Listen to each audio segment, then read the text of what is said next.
खुशामदीद। शाम के 5 बज चुके हैं और प्रोग्राम 5 के पंच के साथ मैं हूं आसिफ रशीद। जम्मू कश्मीर के अंदर सियासी और सलामती सूरत हाल पर मबनी कुछ बड़ी खबरें इस प्रोग्राम का हिस्सा रहती हैं और दीगर कुछ मौज़ूआत भी जो आपसे जुड़े हैं। आज बात जम्मू कश्मीर के अंदर इंतखाबात की तैयारियों पर होगी। साथ साथ आपको बताएंगे कि भर्तियों का ऐलान कर दिया गया है खवातीन के लिए मरकज की जानिब से, उस पर आगे चलकर मुफस्सिल रोशनी डालेंगे, तफसीलात आपके सामने रखनी है।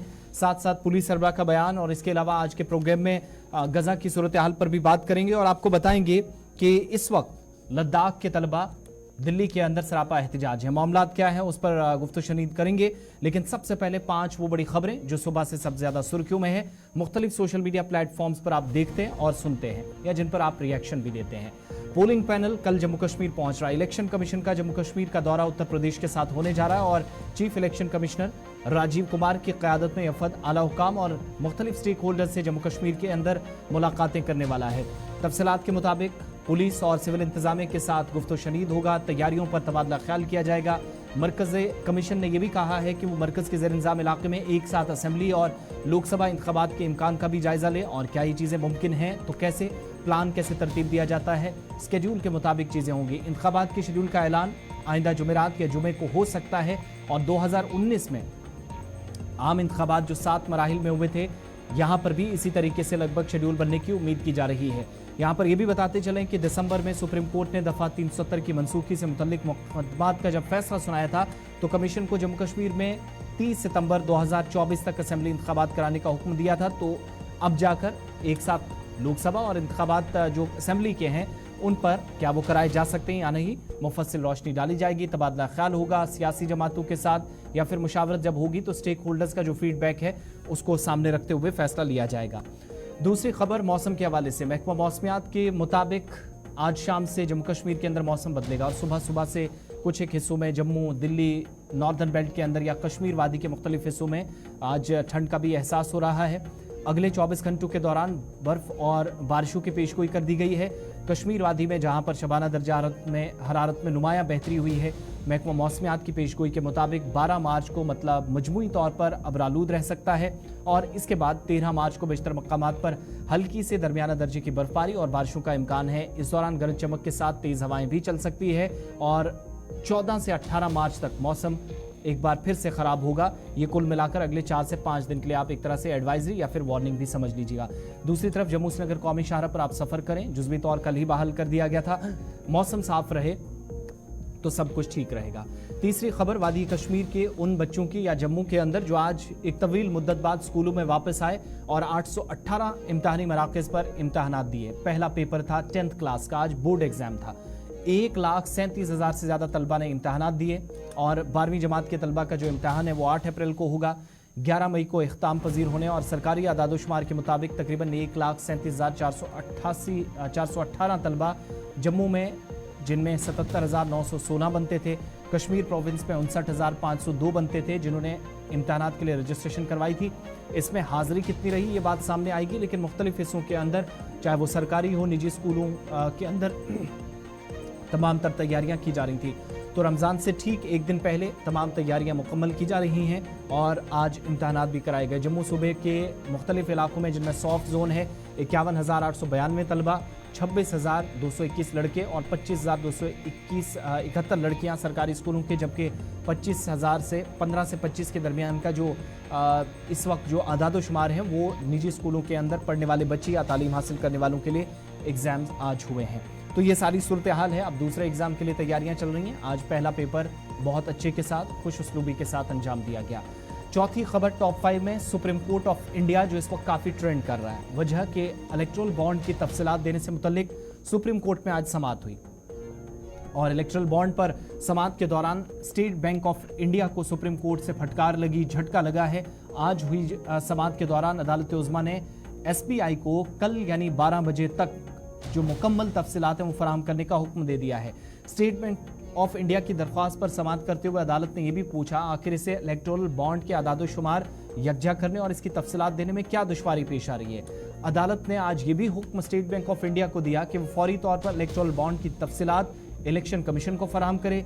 चीफ जस्टिस डीवाई चंद्रचूड़ ने एसबीआई से सवाल किया कि गुज़श्ता 26 दिनों के दौरान आप क्या कर रहे थे, सोए थे, सवालों के जवाब क्यों नहीं दिए। और आज एसबीआई ने कहा कि हमें तफसीलात देने में कोई दिक्कत नहीं है, ताहम थोड़ा और वक्त लगेगा। तो चीफ जस्टिस ने एसबीआई से कहा कि आप हमें बता दें कि 26 दिनों से आप क्या कर रहे थे। और जस्टिस खन्ना ने भी आज सीधे तौर पर पूछा, आप खुद इस बात को कबूल कर रहे हैं कि आपको तफसीलात देने में कोई दुश्वारी नहीं है, तो इन 26 दिनों में काफी काम हो सकता था लेकिन आपने नहीं किया। तो अब कल 12 बजे तक सारी तफसीलात देनी होगी। किस पार्टी को कितने फंड्स गए, इलेक्टोरल बॉन्ड पर सवालों के जवाब एसबीआई को देने हैं, वो भी सुप्रीम कोर्ट के बेंच के सामने। टॉप 5 में 5वीं खबर आपके सामने गजा की, क्योंकि फलस्तीनी भूख, तबाही और जारी जंग के साये में मुकद्दस महीने रमजान का आगाज फलस्तीन में हो चुका है। रमजान से कबल फायरबंदी की कोशिशें नाकाम नजर आईं, मगर इजरायली बयान के मुताबिक बातचीत जारी है। और इजरायली खुफिया इदारे मोसाद की तरफ से बयान जारी किया गया जिसमें कहा गया कि इजराइल और हमास के दरमियान फायरबंदी से मुतल्लिक बदस्तूर बातचीत चल रही है, लेकिन अभी तक किसी हतमी नतीजे पर नहीं पहुंच सके हैं। ये बयान एक ऐसे मौके पर आया जब सिफारती हलकों के मुताबिक रमजान में गजा में फायरबंदी की उम्मीदें दम तोड़ चुकी हैं। जुमे के रोज मोसाद के सरबराह ने अपने अमरीकी हममनसब विलियम बिरनिस से मुलाकात की और बताया कि इन दोनों ओहदेदारों की मुलाकात में यरगमाल इजरायली शहरियों की रिहाई और किसी मुमकिन फायरबंदी मुआहदे या नतीजे पर गुफ्तगू की जानी चाहिए। इधर वज़ीर आज़म नेतन्याहू के दफ्तर से जारी करदा मोसाद के बयान में कहा गया कि सालसी के साथ राब्ते और ताउन हमेशा जारी हैं, लेकिन नतीजा अभी तक शायद ना आए। इन सब के बीच में आज रमज़ानुल मुबारक का आगाज़ फ़लस्तीन के अंदर हो गया है, लेकिन भूखमरी, जुल्म, जबर, तशद्दुद अलग अलग मकामात पर बंदूक या गोलियों की गनगरज के अलावा कुछ गजा के अंदर दिखाई और सुनाई पड़ता है। तो ये वो 5 बड़ी खबरें थी जो आज सबसे ज़्यादा सुर्खियों में थी।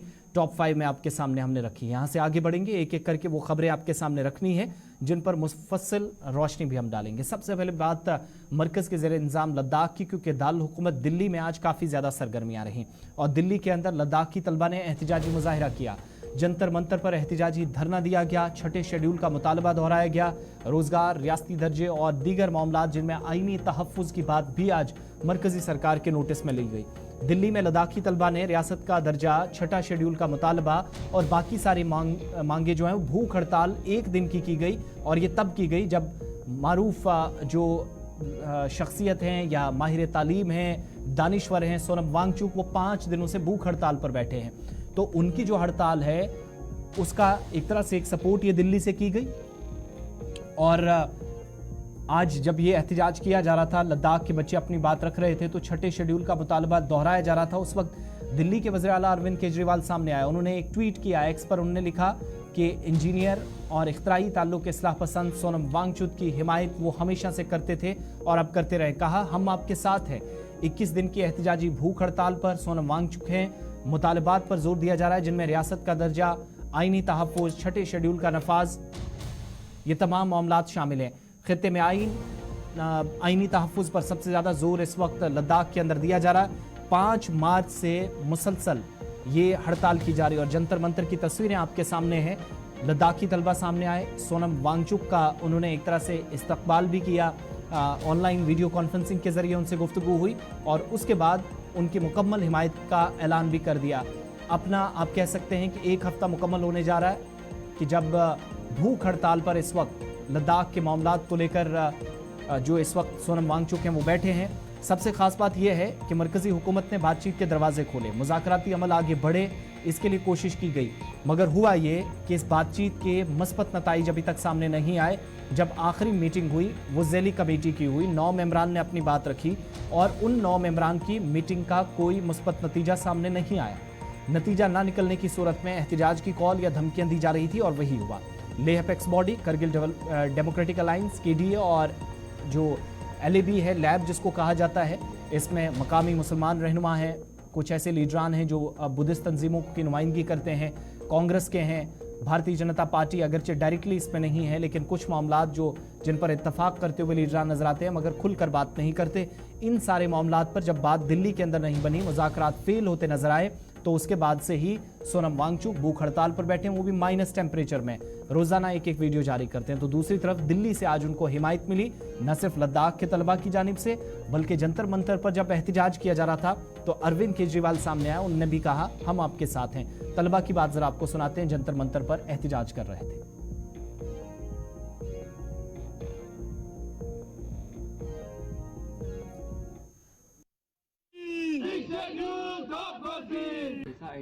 कि ये समहाउ हमारे उन डिमांड्स को फुलफिल नहीं करेंगे जो हम 6 शेड्यूल में मांग रहे हैं या वो फुलफिल कर सकते हैं। इसके ऊपर मैं कुछ कहना चाहूँगा कि कॉन्स्टिट्यूशनल सेफ गार्ड हम मतलब वो लोग गवर्नमेंट कह रही कि ये इस कॉन्स्टिट्यूशनल सेफ गार्ड के ज़रिए से हम जो भी हमारे मांगे वो उसी में पूरी होगा, मतलब सेफ होगा।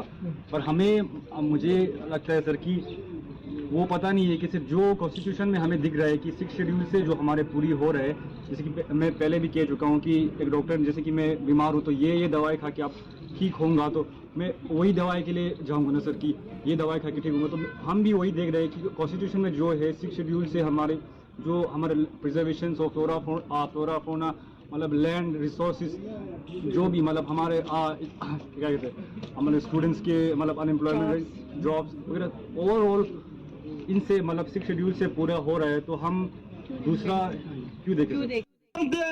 किसी से भीख मांगते ठप गोसी। तो दिल्ली के अंदर लद्दाख के तलबा एहतिजाज कर रहे थे। मामलात वही जो जो एपेक्स बॉडी और करगिल डेमोक्रेटिक अलायंस, वो दोनों अपनी बात रख रहे थे। यहाँ पर एहतिजाज के जरिए वो बात दोहराएगी। वक्त छोटे से ब्रेक का है, 5 का पंच जारी है।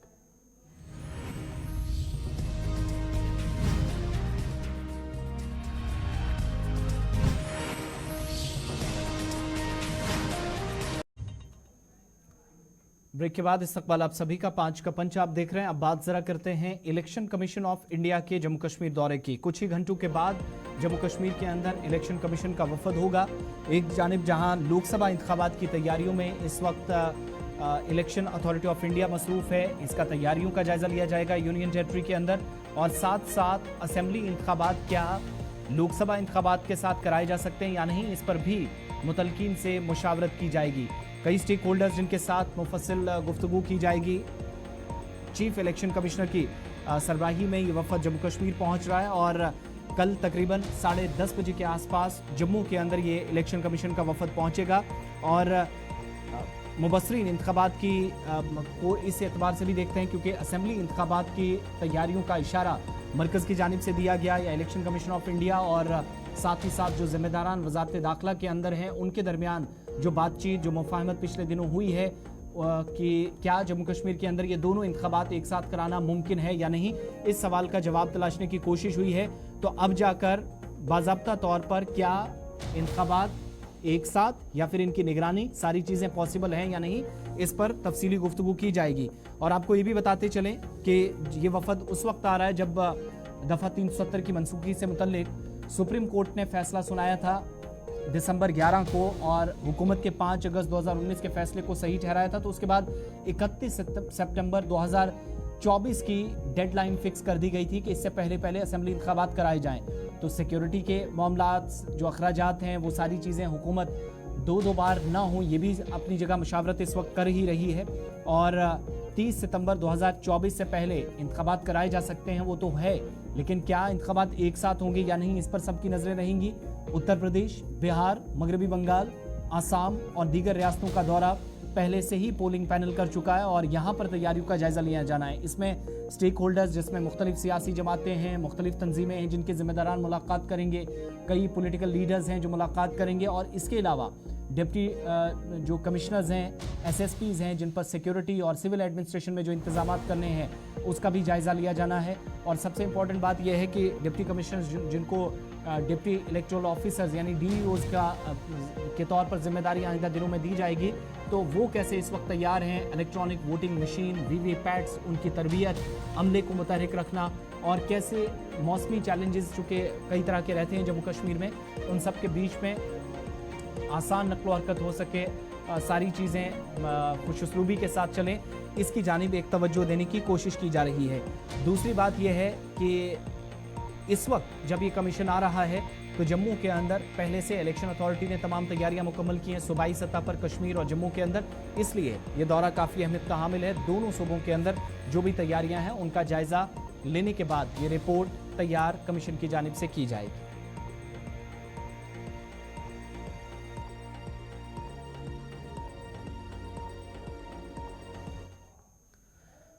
चलिए अब जरा बात उस बड़े ऐलान की जिसके तहत खवातीन को नर्सिंग ऑफिसर बनने का मौका दिया गया है। Union public service commission UPSC की जानिब से आज एक अहम ऐलान किया गया है और एक नोटिफिकेशन जारी करके नर्सिंग ऑफिसर के ओहदों के लिए ऐलान कर दिया गया है।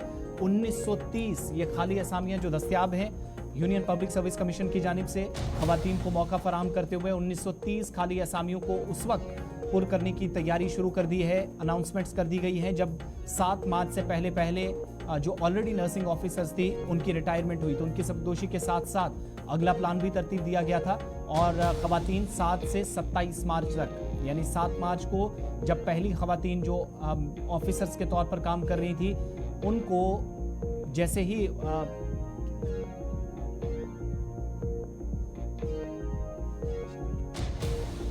और दरख्वास्त देने की आखिरी तारीख 27 मार्च को है तो union public service commission UPSC की जो एम्प्लॉइज असिस्टेंट इंश्योरेंस कॉरपोरेशन है वजारत मेहनत और रोजगार में नर्सिंग ऑफिसर के ओहदे के लिए दरख्वास्त दहिंदगान को मदऊ कर रहा है। इस बीच ये जो खाली असामियां हैं इनकी कुल तादाद 1930 है। दरख्वास्त की आखिरी तारीख 27 मार्च 2024 है। अहलियत के लिए दरख्वास्त दहिंदा के पास नर्सिंग में बीएससी ऑनर्स होनी चाहिए या नर्सिंग में बाकायदा बीएससी या नर्सिंग में पोस्ट बेसिक बीएससी होना लाजमी करार दिया गया है। यानी ये फॉर्मेलिटीज़ हैं, अगर आपके पास हैं तो उसके बाद आप इसके लिए अप्लाई कर सकते हैं। इसके अलावा जो दरख्वास्त दहिंदा हैं जिनको बतौर नर्स या मिडवाइफ रजिस्टर होना ज़रूरी है और कम से कम 1 साल के तजर्बे के साथ जनरल नर्सिंग मिडवाइफरी में डिप्लोमा होना लाजमी करार दिया गया है यूपीएससी की जानिब से। इंतखाब के अमल में तहरीरी इम्तिहान होगा, डॉक्यूमेंट्स आपने जमा कराने हैं जिनकी तस्दीक होगी बाज़ाब्ता तौर पर और तिब्बी मुआयना यानी मेडिकल जो चेकअप है वो भी उन लोगों का शामिल है जो एप्लीकेंट्स होंगे और जो लोग फाइनलाइज कर दिए जाएंगे जिनके नाम फाइनल लिस्ट में आएंगे उनको सरकार की जानिब से 45,000 रुपये माहाना तनख्वाह की पेशकश की जाएगी। यानी जो ऑफर है 44,900 रुपीज़ मंथली। तो इसके लिए आप तैयारी करें। खवातीन 1930 पोस्ट इस वक्त हैं जिसकी सरकार की जानिब से तमाम तैयारियां मुकम्मल कर ली गई हैं। चलिए ये तो खबर थी खवातीन के हवाले से। अब वक्त छोटे से ब्रेक का है। इस प्रोग्राम में बस इतना ही। छोटे से ब्रेक के बाद एक और ख़ास प्रोग्राम गुलिस्तान न्यूज़ पर आप देखेंगे और साथ साथ थोड़ी देर में आपको दिल्ली भी लिए चलेंगे। वज़ीर आज़म की जानिब से एक अहम ऐलान मुतवक्किल है।